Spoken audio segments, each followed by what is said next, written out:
અરે ઓછું નાક પણ અસલી નાક. MDH કાશ્મીરી લાલ મરચાની પાવડર. MDH. અમદાવાદમાં મેચ પહેલા સ્ટેડિયમ બહાર દુર્ઘટના ઘટી હોવાની વિગતો મળી રહી છે. મોદી સ્ટેડિયમમાં પ્રવેશ દ્વાર બહાર ગેસનો બાટલો ફાટ્યો હોવાની વિગતો મળી રહી છે, જ્યાં ફૂટપાથ પર ખાણીપીણીનો સામાન વેચતા લોકોની આ બેદરકારી સામે આવી રહી છે, જ્યાં સવારે દુર્ઘટના ઘટતા જોકે મોટી જાનહાનિ તો ટળી ચૂકી છે. સ્ટેડિયમ બહાર લોકોમાં ભયનો માહોલ છવાઈ ગયો હતો. તો હાલ આ સૌથી મોટી ઘટના સામે આવી રહી છે. એક તરફ મેચ જોવા માટે મોટી સંખ્યામાં અહીં ક્રિકેટ રસિકો પહોંચ્યા હતા અને એવે તબક્કે મેચ પહેલાં સ્ટેડિયમ બહાર આ ગેસનો બાટલો ફાટવાની ઘટના સામે આવી છે. અહીં પ્રવેશ દ્વાર પાસે જ આ બાટલો ફાટ્યો હતો. ફૂટપાથ પર જે ખાણીપીણીનો સામાન વેચી રહ્યા લોકો છે તેની આ બેદરકારી હોવાની પ્રાથમિક તબક્કે વિગતો મળી રહી છે.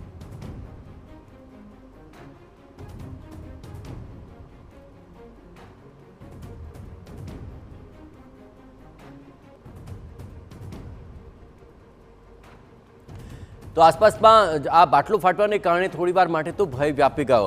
જોકે દુર્ઘટનામાં જાનહાનિ ટળી છે, પરંતુ નરેન્દ્ર મોદી સ્ટેડિયમ આવેલું છે અને તેમાં આજે આઈપીએલની ફાઇનલ છે. આઈપીએલની મેચ પહેલા એક દુર્ઘટના છે તે સામે આવી છે. નરેન્દ્ર મોદી સ્ટેડિયમ છે જેનો મુખ્ય પ્રવેશ દ્વાર છે ગેટ નંબર 1, તેની સામે જ જે ગેસની બોટલ છે તે ફાટવાની ઘટના સામે આવી છે અને તેના કારણે આગ લાગવાનો બનાવ છે તે પણ બન્યો છે. સ્વાભાવિક રીતે જ્યારે આઈપીએલ કે પછી આ સ્ટેડિયમમાં કોઈ પણ પ્રકારની મેચ હોય છે ત્યારે લાખો પ્રેક્ષકો અહીંયાથી પસાર થતા હોય છે અને તેના માટે અહીંયા ફૂટપાથ ઉપર અનેક લોકો છે તે વ્યવસાય કરતા હોય છે. એ ચાહે નાસ્તાની વાત હોય કે અનેક વાત હોય, યોગ્ય કાળજી ન રાખવાને કારણે આ પ્રકારની ઘટના સામે આવી હોય તે પ્રકારનું લાગી રહ્યું છે. પરંતુ આ ઘટના અત્યારે સવારે થઈ છે. જો આ ઘટના સાંજે થઈ હોત અથવા પછી લાખો લોકોની અવરજવર થઈ હોત તો થઈ હોત ત્યારે કયા પ્રકારની સ્થિતિનું સર્જન થાત તેનો અંદાજો લગાવી શકાય છે. આ ઘટનામાં અત્યાર સુધી કોઈ જાનહાનિ સામે આવી છે કે કેમ તે ચોક્કસ જાણી શકાયું નથી, પરંતુ સ્વાભાવિક રીતે જેના થોડા કલાકો બાદ લાખો લોકો જ્યાંથી પસાર થતા હોય ત્યાં આ પ્રકારની બેદરકારીને કારણે ગેસનો બાટલો ફાટ્યો છે અને આગ લાગવાનું કારણ છે તે પણ અત્યારે સામે આવ્યું છે. કેમેરા પર્સન તોસીફ મલિક સાથે રોનક વર્મા, TV9 અમદાવાદ.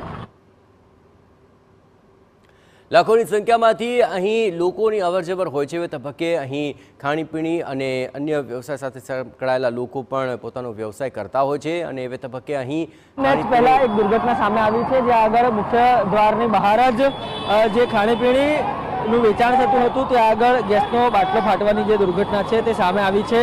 પ્રચંડ આગ બાદ હવે જે ફાયર વિભાગ છે તે અહીંયા પહોંચ્યું છે, પરંતુ આપ જે દ્રશ્ય જોઈ રહ્યા છો આ જે સ્ટેડિયમ છે તેનો મુખ્ય પ્રવેશ દ્વાર છે અને અહીંયા લાખો લોકો આ પ્રવેશ દ્વારથી પ્રવેશ લેતા હોય છે. તે પહેલાં જ અહીંયા જે વેચાણ કરતા હોય છે ત્યાં આગળ બાટલો ફાટવાને કારણે દુર્ઘટના છે.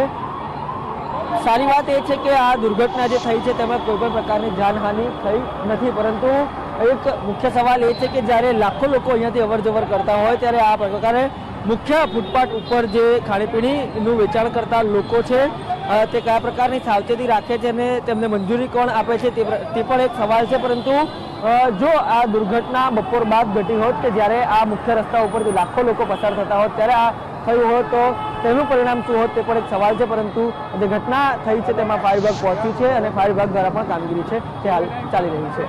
કેમેરા પર્સન તોસીફ મલિક સાથે રોનક વર્મા, TV9 અમદાવાદ. અહીં આસપાસના વિસ્તારોમાં થોડીવાર માટે તો ભય વ્યાપી ગયો હતો, પરંતુ ફાયર બ્રિગેડની ગાડી તુરંત જ ત્યાં પહોંચી હતી અને ગેસનો બાટલો ફાટવાને કારણે જે આગ પ્રસરી હતી તેની પર તુરંત જ કાબૂ લઈ લેવામાં આવ્યો. સવારે આ ઘટના ઘટી અને આ ઘટના બાદ જો કે જાનહાનિ ટળી શકી છે.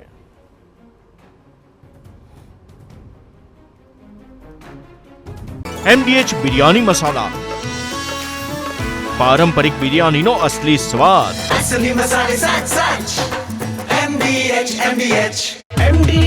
चना मसाला. હવે છોલા હોય કે ચોળા, સફેદ ચણા હોય કે કાળા ચણા, બધું મજેદાર બનશે. MDH. મેઘતાંડવની વાત પૂર્વોત્તર રાજ્યોની છે કે જ્યાં કુદરતી આફતનું તાંડવ અત્યારે જોવા મળી રહ્યું છે. ભારે વરસાદ, પૂર અને ભૂસ્ખલને અહીં રીતસરની તબાહી મચાવી દીધી છે. ખાસ કરીને આસામ, મણિપુર, મેઘાલય, ત્રિપુરા સહિતના રાજ્યોની અંદર ભારે ખાનાખરાબી વર્તાઈ રહી છે. આસામમાં 5.35 લાખથી વધુ લોકો પૂરથી પ્રભાવિત થઈ ચૂક્યા છે. આસામના 22 જિલ્લાના 1254 ગામડાઓમાં સ્થિતિ અત્યંત વિકટ છે. આસામમાં અત્યાર સુધીમાં કુલ 11 લોકોના મૃત્યુની પુષ્ટિ પણ થઈ ચૂકી છે.